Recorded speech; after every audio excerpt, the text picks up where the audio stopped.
de notre programme, les affectations ainsi renseignées résultent des prévisions et projections de chacune d'elles, en conformité avec la programmation des indicateurs du cadrage macroéconomique cible en cours du quinquennat. Sur les 5 ans, les ressources sont programmées comme suit. 1. Ressources propres de la ville réparties de la manière suivante. Pour 2024, 0,176 milliards de dollars américains. 2025, 0,441 milliards de dollars américains. 2026, 1,102 milliards de dollars américains. 2027, 2,205 milliards de dollars américains. 2028, 4,410 milliards de dollars américains. Au point 2, la part de la ville sur les recettes à caractère national en son tour se décline sur les 5 ans de la manière suivante. 2024, 0,354 milliards de dollars américains.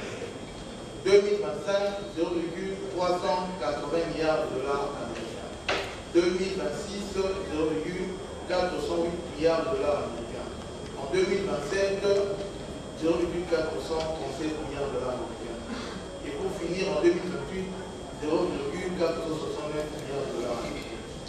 La part de la ville, point 3, sur les ressources du fonds d'entretien routier quant à elle se présente de la manière suivante. En 2024, 0,215 milliards de dollars américains, ce qui sera de même sur toute la mandature. Donc le fonds attendu pour le financement fournaire s'élève à 0,215 milliards de dollars américains. Au point 4, la part de la ville sur les ressources de la Caisse nationale de péréquation se présente comme ceci. En 2024, 0,0501 milliards de dollars américains.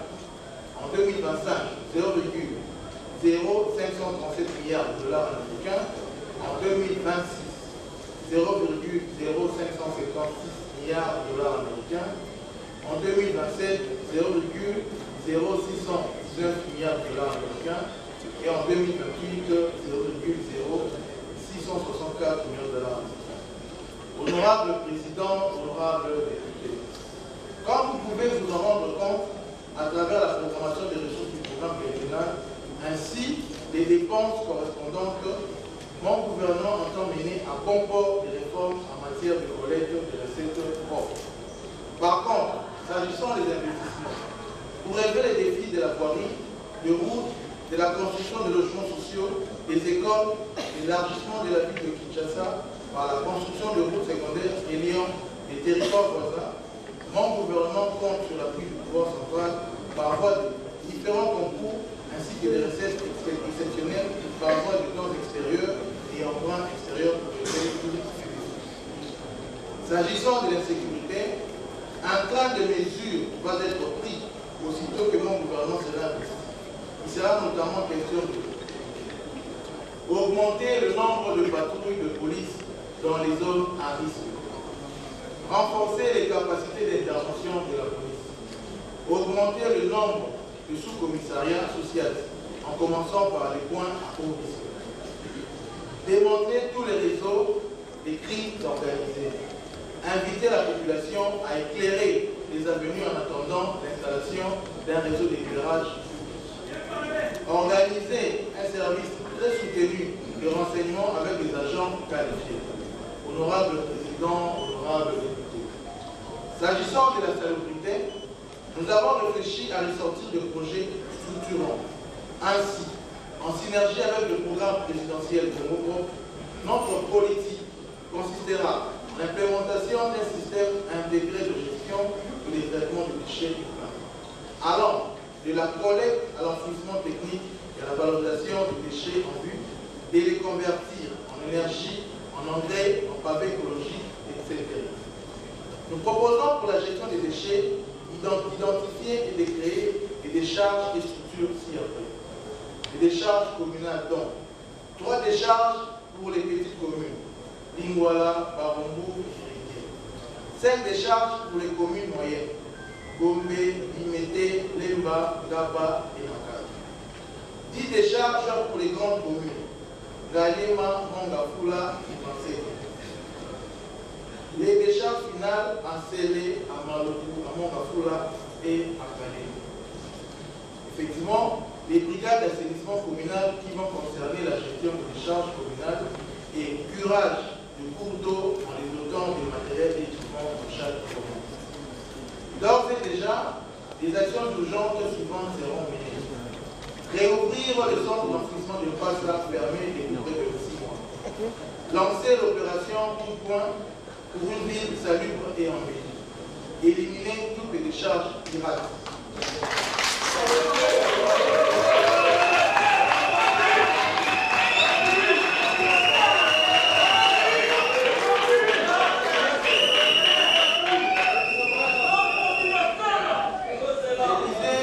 Lancer l'opération Coup de poing pour une ville salubre et en ville. Éliminer toutes les décharges pirates. Procéder au curage des rivières, collecteurs et caniveaux. Détruire toutes les constructions anarchiques. Négocier des partenariats.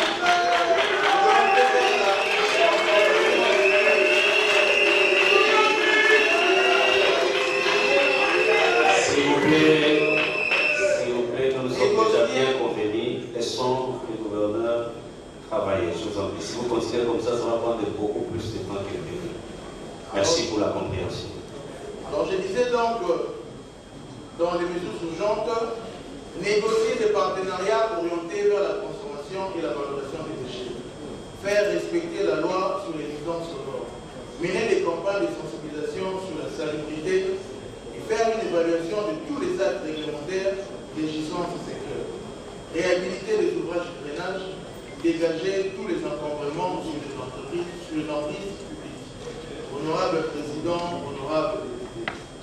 S'agissant de la mobilité, les nouvelles modalités d'organisation de la circulation routière devront diminuer de manière significative les embouteillages de la ville.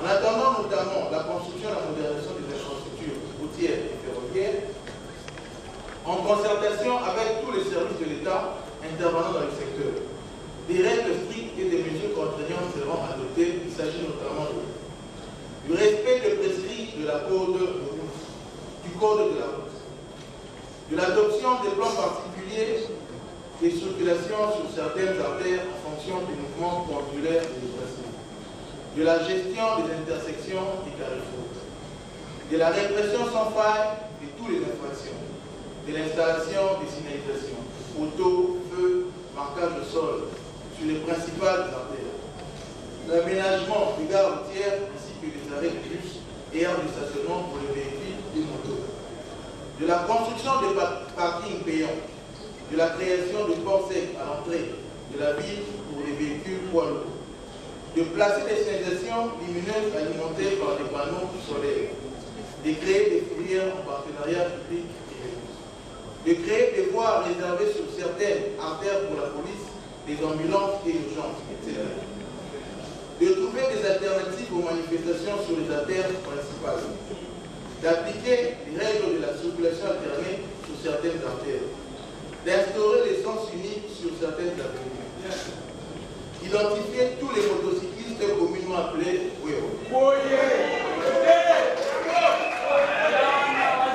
et rendre obligatoire le port d'un badge reprenant l'identité, la photo, la nature de la licence de motocyclisme, de délivrer des licences d'exploitation intracommunales et transcommunales, de construire des aires de stationnement aménagées pour le motocycliste dit WEO, de faire respecter le code de la route, sens unique, conduite à gauche de la chaussée et non au milieu ou à droite, de tenir régulièrement des réunions avec les responsables de différentes associations, sensibilisation, publication des statistiques des concernants.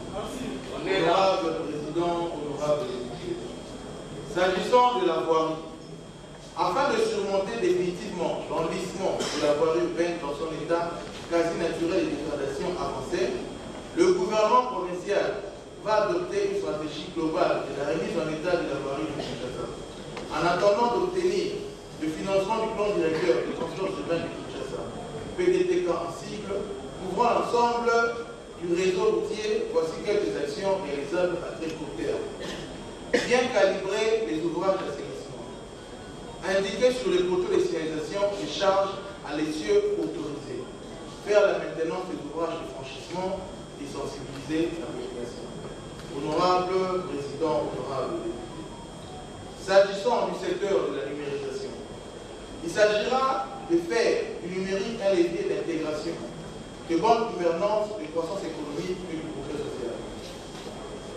L'IC gouvernance qui sera mise en place permettra aux citoyens de bénéficier de services publics de qualité, traçables, efficaces et efficients. En ce qui concerne le secteur de la gouvernance financière, plusieurs réformes seront élaborées qui porteront notamment sur la mobilisation de recettes, la rationalisation des dépenses, la gestion de la dette et les procédures en matière de concession du marché public et des PPP. À terme, la ville sera à même d'accroître significativement ses recettes courantes et de maintenir ses rythmes jusqu'en 2028. Tout ceci dans l'objectif de doter la ville de ressources capables de financer la mise en œuvre de notre programme ambitieux. Honorable Président, honorable député. S'agissant du secteur de la gouvernance administrative, il y a lieu de mettre fin au dysfonctionnement continu constaté au sein de l'administration urbaine par la mise en place des outils de contrôle de performance des agents évalués par le service rendu à la population chinoise. L'assainissement des structures et du personnel des services publics urbains est une nécessité pour mettre fin au dédoublement des structures et à la pléthore des agents au sein des dix services. La numérisation pour les CIO marque l'importance de cette réforme que nous estimons salutaire afin de restaurer la confiance des administrés vis-à-vis des agents de l'administration provinciale. Il sera ainsi mis en place une commission de pilotage de la réforme de l'administration publique urbaine pour, entre autres, sécuriser la carrière des agents publics. Honorable Président, honorable député. Quant au secteur de l'aménagement, urbanisme, habitat et affaires foncières, il sera élaboré un nouveau plan général d'aménagement de la ville, incluant les schémas d'orientation stratégique de l'agglomération quinoise SOSAC en cible et d'un plan cadastral publicitaire. Tous les espaces et emprises publiques seront placés sous la responsabilité d'une régie urbaine afin de donner une nouvelle et bonne image à ces lieux qui seront réservés à des activités d'intérêt public en lieu et place des marchés pirates, bars ou des charges sauvages. Nos bâtiments publics sont dans un état piteux, sans exagération. Le vice-gouverneur et moi, nous n'avons pas de bureau, qui est dire de ministres, directeurs généraux, des coordonnateurs des différentes structures de la ville. Voilà pourquoi tous les bâtiments publics seront réhabilités et pour faire simple, nous allons construire un nouvel immeuble du gouvernement provincial.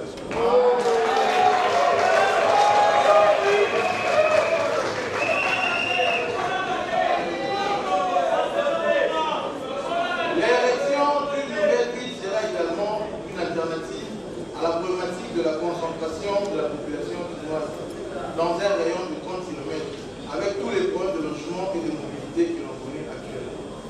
En ce qui concerne le secteur foncier, d'une manière spécifique, la ville doit se constituer des réserves foncières et procéder à des acquisitions foncières stratégiques pour avoir des véritables actifs fonciers en matière de propriété immobilière de la ville. Le bien immobilier spolié seront identifiés et récupérés.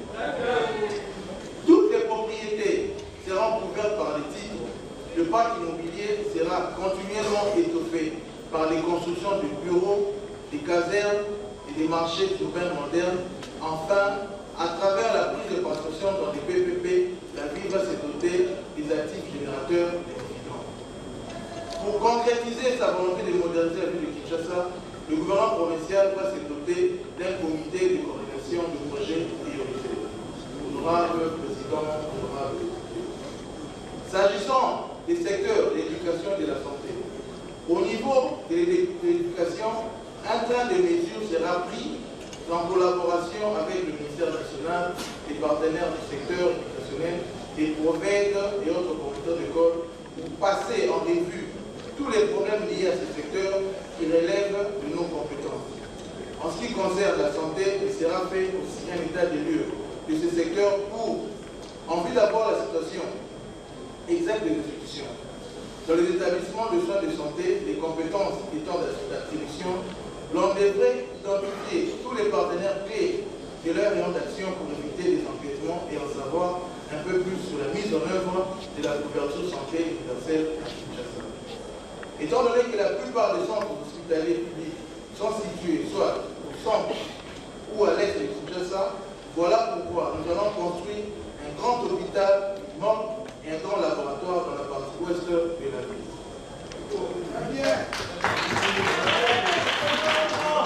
Honorable Président, honorable député, s'agissant du secteur de l'économie et du développement, les nouvelles PME issues de la conversion dans le secteur formel seront à même de capter toutes les facilités et innovations technologiques pour s'insérer dans une économie moderne.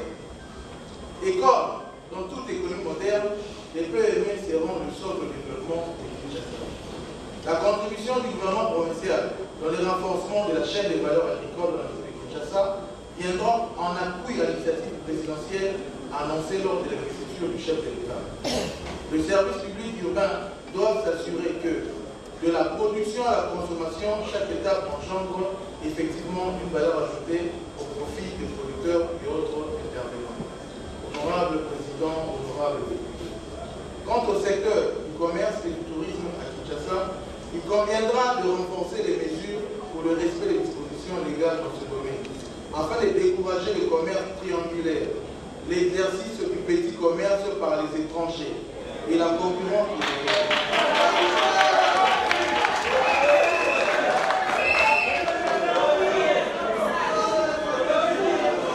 Disons donc, pour le secteur du commerce et du tourisme, il conviendra de renforcer les mesures pour le respect des dispositions légales dans ce domaine, afin de décourager le commerce triangulaire et l'exercice du petit commerce par les étrangers. La concurrence déloyale également. De même, une attention particulière sera accordée sur la protection des droits sociaux des travailleurs du secteur. L'affirmation du label Destination Kinshasa sera le point d'ordre de la promotion du tourisme dans la capitale congolaise. Par le biais d'une offre originale, le tourisme sera l'un des piliers de la modernisation de Kinshasa et l'un des moyens de son ancrage dans l'économie mondiale. La problématique mondiale de la transition énergétique renforce la nécessité de la protection de l'environnement et des écosystèmes avec une mise à disposition croissante des fonds par divers mécanismes tels que le crédit carbone. La ville de Kinshasa sera attentive et va accompagner tous les projets éligibles au titre de reboisement, l'agroforesterie, le traitement des déchets, etc. Honorable Président, honorable député. En ce qui concerne le fonds social et les fonds d'investissement, qui sera institué respectivement un fonds d'investissement pour financer certains projets de la ville et un fonds à caractère social pour soutenir les actions en faveur de couches sociales de moins nantis. Les cas des femmes en recherche et celles des personnes des petits commerces, ainsi que certains autres groupes vulnérables. Je tiens à souligner que je mesure à sa juste portée le mandat que la représentation provinciale m'a confié. Et je prends le ferme engagement de ne ménager aucun effort pour faire face aux exigences d'excellence qu'il comporte. Honorable Président de l'Assemblée nationale, de l'Assemblée provinciale de Kinshasa, honorable membre du bureau, honorable député provinciaux. Avant de clore mon propos, je me fais l'honneur de vous présenter les ministres provinciaux en les invitant chacun à l'appel de son nom à s'élever pour saluer votre auguste assemblée. Il s'agit de Madame Yvette Telmo.